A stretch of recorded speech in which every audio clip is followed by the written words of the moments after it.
All right, hi there. Today's weekly tip on multifamily syndication is actually going to be very practical because yesterday I found out that we are putting a property under contract, and so immediately right after that, it's timeline time. Really sexy stuff, right? So what I thought I would do is just walk you through my timeline for whenever I'm raising money for a property. And so I've got it right here.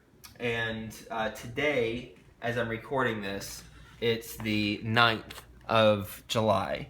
And you can see the first thing that I've got going on is next week, the 13th of July, I'll be completing the investor marketing package. My team and I are going to be completing that. And then going to be taking another trip to the property just to get another kind of look at the property and become more acclimated to it. Next, we're going to do probably an investor video on the property.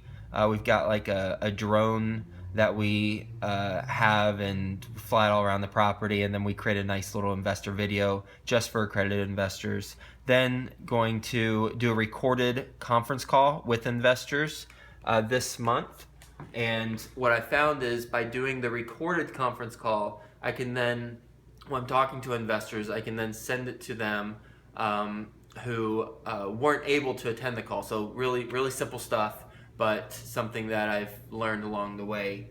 I just use freeconferencecall.com. Next, we've got the PPM, Private Placement Memorandum to investors. That's going to be August 1st. And you'll see that all funds are being wired by September 1st and closing on the 14th of September. So a couple things to note here.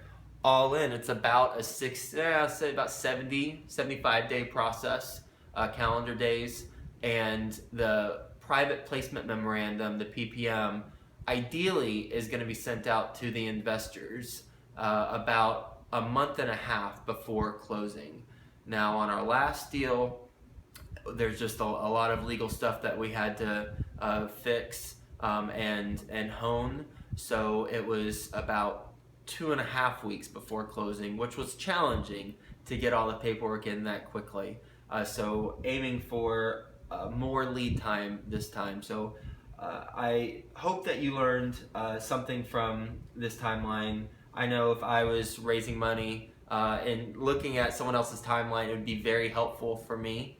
So I hope you got a lot from this. If you like this tip and our conversation, then subscribe down below, and I'll talk to you next week.